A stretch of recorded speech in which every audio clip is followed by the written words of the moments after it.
source revenue. Penjo en ne bende gitiyo godo yo makare nikech ywak pod nitiere ni osuptende nikech health and devolved. Suptende mamoko kidhi kata mana thieth malong'o ok inyal yudo e kind mamoko. Evans diwach nang kotenre kod ber mano mar loch mag sirkande mag gwenge. Erokamano, ing'eni budget mar kor gwenge kata budget mar sirkal mamalo kawo kidienje ang'wen.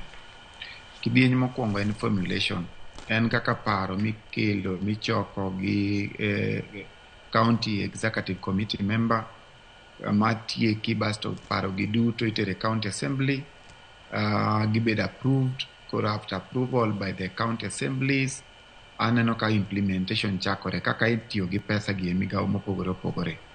Implementation ka wan gi offices ariyo monego bed ni ng'iyo migawo kaka pesa tiyo.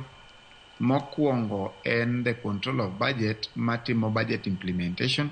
Manyiso ni kapok ikawo pesa mar kor gwenge kidhi tiyo godo, you must apply for withdrawal of funds from the office of the control of budget. Ong'iyo ni pesa ma idwa golo from consolidated fund ni ben pesa moluwore gi migawo ma ne idware ne.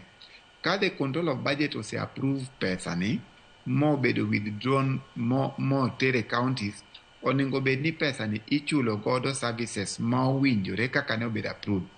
Nyao bedo ga ka pesa osebiro tiyudo ka counties moko temo loko pesa ni nikech koro pesa en go county revenue fund, koro yudo mana ka koro kano nego chul A ochul B. Mago nyao moko matindo tindo mawacho ni the teething problem, the problems ma wan go gi nyatin madongo as county government. But at the end of it, kama orumo to odhi e stage machielo miluongo ni audit.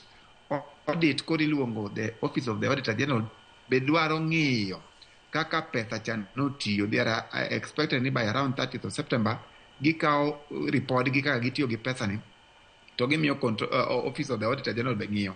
Adieri reports mosebedo ka wuok e office of the auditor general osebedo mabeyo kabisa, kaka counties osebedo ka implement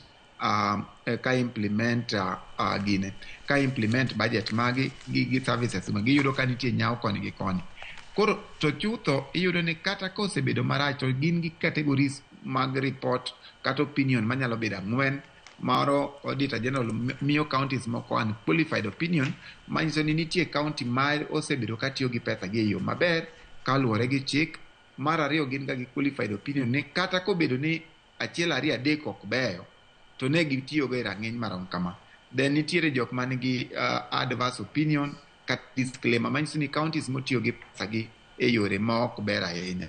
Koro miyo onego ni as county government and the council of governors gimbe gi yie gikawo embrace. Ng'eni ng'ama dwaro mondo mi onyise wach maber en ni kopo ni report obiro to take it positively to you learn from your mistake. Manyiso ni magi ma ok osebedo katimore e yo maber to magi ma osetimore e yo maber.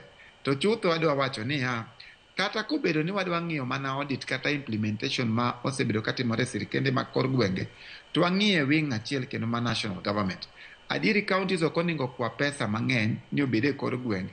Ka migawo mang'eny to sirkal mamalo pod odong' godo. Koro migawo ema kelo pesa. Onego bed mana kaka my brother and Kevin wacho ni pesa chal gi migawo midwa tim.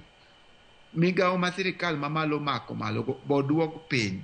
To county be ka kwa pesa, kwa uru pesa kaluwore gi migawo ma osebedo komiyou ne pesa nikech pesa ok ore blanket. Pesa onego bed ni funds follow programs. Erokamano ahinya. Osido nitiere midwaro medo kapok wakawo yo matin. An mana madwa